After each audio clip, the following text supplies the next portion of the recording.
بسم اللہ الرحمن الرحیم۔ ابتدا ہے رب کریم کے بابرکت نام سے جو تاریک دلوں کو نور ایمان سے منور فرماتا ہے۔ ناظرین گرامی، آپ دیکھ رہے ہیں پیور اسلامک انفو چینل اور میں ہوں آپ کا ہوسٹ MZ ڈار۔ ناظرین گرامی، آج کی اس ویڈیو میں ہم اپنے اس چینل پر غزوات النبی صلی اللہ علیہ وآلہ وسلم کے حوالے سے سیریز کی 11ویں قسط پیش کرنے جا رہے ہیں۔ آج کی یہ ویڈیو بڑی انفارمیٹیو اور دلچسپ ہونے جا رہی ہے کیونکہ آج کی اس ویڈیو میں ہم غزوہ تبوک کے بارے میں تمام تفصیلی معلومات آپ کے سامنے پیش کرنے جا رہے ہیں۔ ویڈیو شروع کرنے سے پہلے آپ سے ریکویسٹ کرنا چاہتا ہوں کہ اگر آپ نے ابھی تک ہمارے اس چینل کو سبسکرائب نہیں کیا تو آپ کو ویڈیو کے نیچے ریڈ کلر کا سبسکرائب بٹن نظر آ رہا ہے، اس پر کلک کر کے چینل کو سبسکرائب کر لیں اور اس کے ساتھ ساتھ بیل کے آئیکن پہ بھی کلک کر دیں، آل پہ کلک کر دیں۔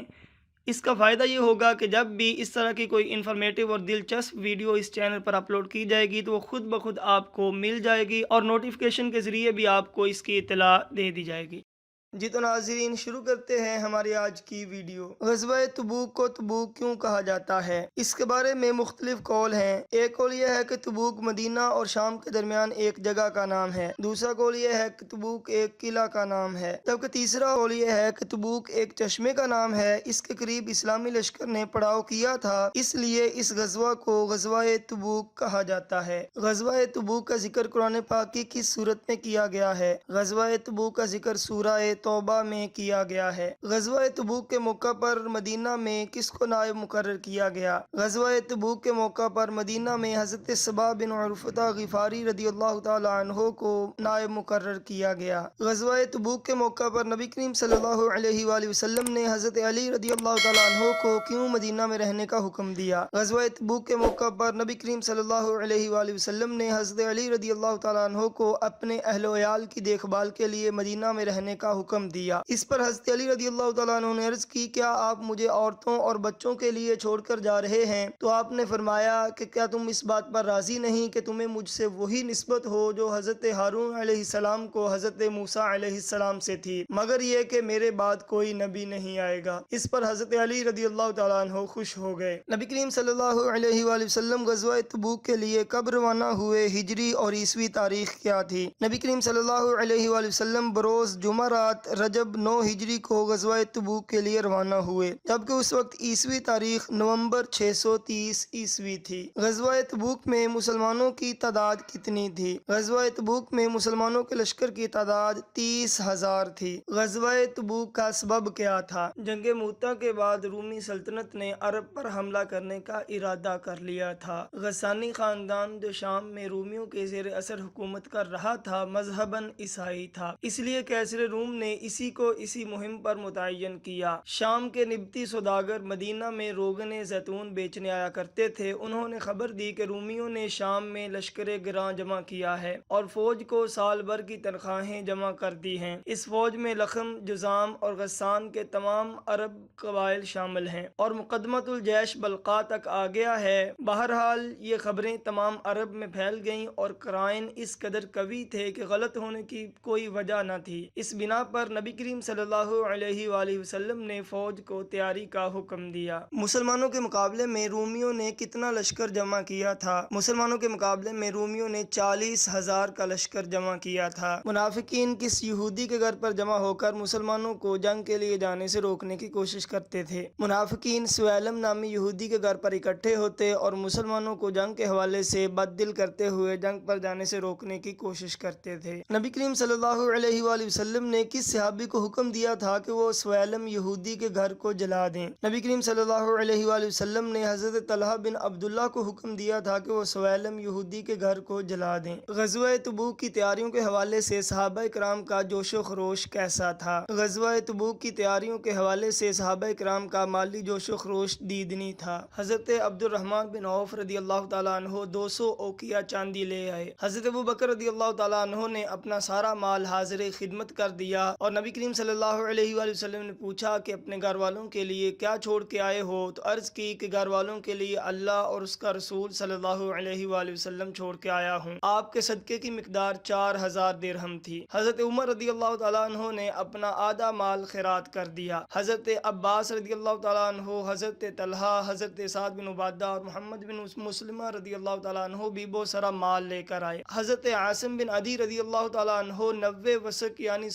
13,500 کلو کھجور لے کر آئے۔ بقیہ صحابہ بھی پے در پہ اپنے تھوڑے زیادہ صدقات لے آئے، یہاں تک کہ کسی نے 1 مد یا 2 مد صدقہ کیا کہ وہ اس سے زیادہ کی طاقت نہ رکھتے تھے۔ عورتوں نے بھی ہار، بازو بند، پازیب، بالی اور انگوٹھی وغیرہ جو کچھ ہو سکا آپ صلی اللہ علیہ وآلہ وسلم کی خدمت میں بھیج دیا۔ حضرت ابو عقیل انصاری رضی اللہ تعالیٰ عنہ 1 سا کھجوریں لائے اور عرض کی آج رات میں نے صبح تک پانی کھینچنے کی مزدوری کی ہے، جو مزدوری مجھے ملی ہے اس میں سے 1 سا اپنے اہل و عیال کے خرچ کے لیے چھوڑ آیا ہوں اور 1 سا حضور اکرم صلی اللہ علیہ وآلہ وسلم کی خدمت میں لے آیا ہوں۔ حضور صلی اللہ علیہ وآلہ وسلم کو ان کی یہ بات اتنی پسند آئی کہ آپ نے اس 1 سا کھجوروں کو تمام اموال کے اوپر رکھا۔ غزوہ تبوک کے دوسرے نام کیا ہیں؟ غزوہ تبوک کے دوسرے نام غزوہ جیش العسرہ اور غزوہ فادحہ بھی ہیں۔ غزوہ تبوک کو غزوہ جیش العسرہ کیوں کہا جاتا ہے؟ یہ غزوہ سخت قحط کے دنوں میں ہوا۔ طویل سفر، ہوا گرم،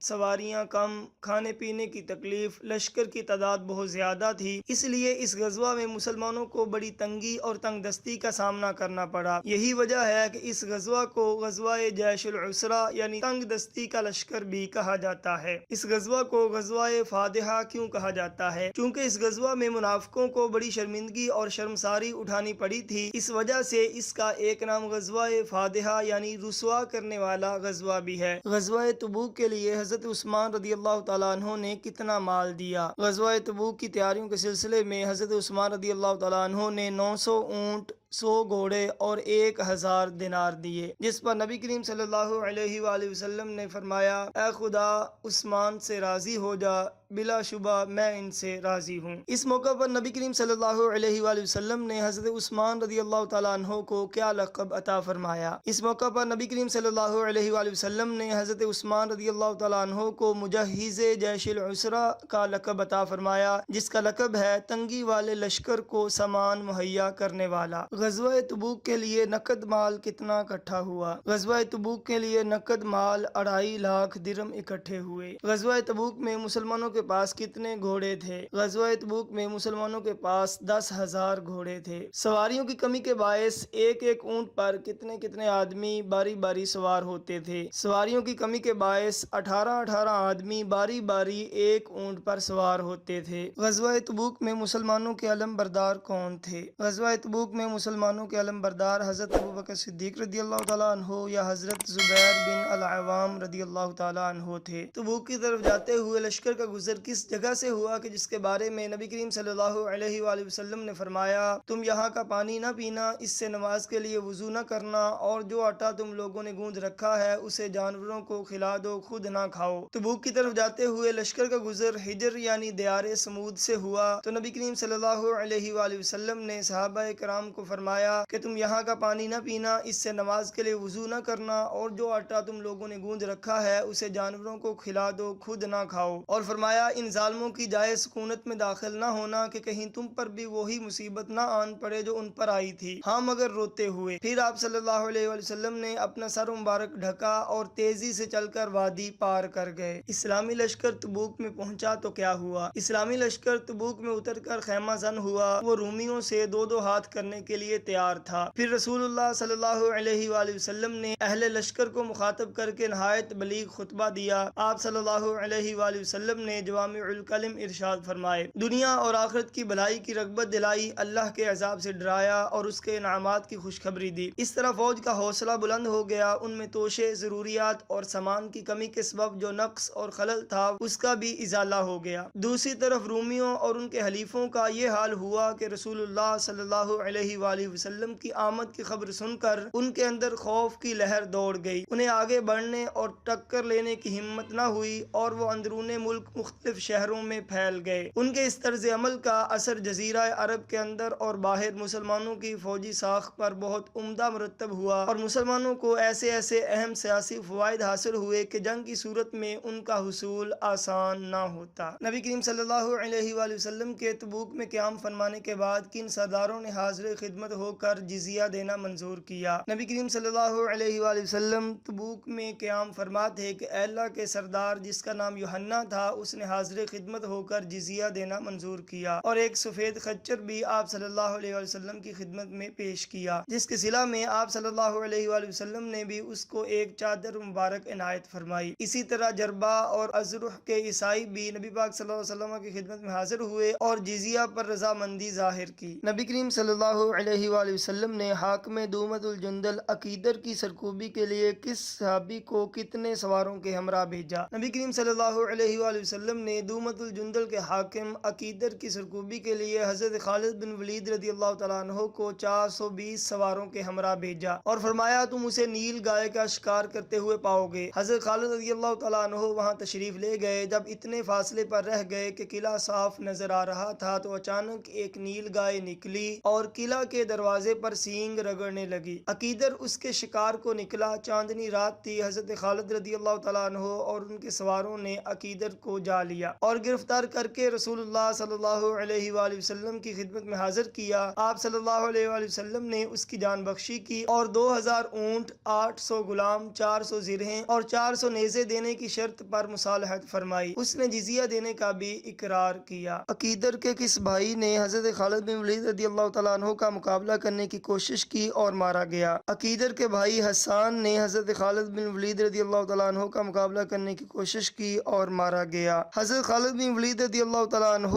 عقیدر کے ساتھ ساتھ اس کے کس بھائی کو بھی خدمت نبوی صلی اللہ علیہ وسلم میں لے کر آئے؟ حضرت خالد رضی اللہ تعالیٰ عنہ عقیدر کے ساتھ اس کے بھائی مسعد کو بھی نبی کریم صلی اللہ علیہ وآلہ وسلم کی خدمت میں لے کر آئے. نبی کریم صلی اللہ علیہ وآلہ وسلم نے تبوک کے مقام پر کتنے روز قیام فرمایا؟ نبی کریم صلی اللہ علیہ وآلہ وسلم نے تبوک کے مقام پر 20 روز قیام فرمایا. نبی کریم صلی اللہ علیہ وآلہ وسلم کس مہینے میں مدینہ واپس آئے؟ نبی کریم صلی اللہ علیہ وآلہ وسلم رمضان المبارک کے مہینہ میں مدینہ واپس آئے. واپسی پر جب نبی کریم صلی اللہ علیہ وآلہ وسلم کو مدینہ کے نقوش دکھائی دیے تو آپ صلی اللہ علیہ وآلہ وسلم نے احد پہاڑ کے بارے میں کیا ارشاد فرمایا؟ آپ صلی اللہ علیہ وآلہ وسلم نے ارشاد فرمایا یہ وہ پہاڑ ہے جو ہم سے محبت کرتا ہے اور جس سے ہم محبت کرتے ہیں. نبی کریم صلی اللہ علیہ وآلہ وسلم کے تبوک کے مقام پر قیام فرمانے کے بعد کون سے صحابی پیدل چلتے ہوئے آپ صلی اللہ علیہ وآلہ وسلم کی خدمت میں حاضر ہوئے؟ حضرت ابو ذر غفاری رضی اللہ تعالیٰ عنہ